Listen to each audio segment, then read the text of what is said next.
Hello! In this video, I'll be giving you a quick guide on how you can receive crypto into your Kraken account so you can accept deposits from another wallet or exchange.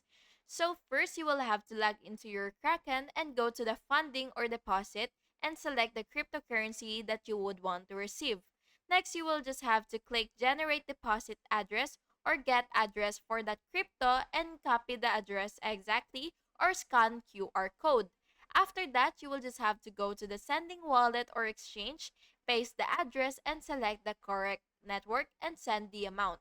Then you will just have to wait for the blockchain confirmations, the number required varies by coin, and monitor your Kraken deposit history to see when it arrives. Finally, once confirmed, you will just have to wait for the crypto that will appear in your Kraken balance, and that's it.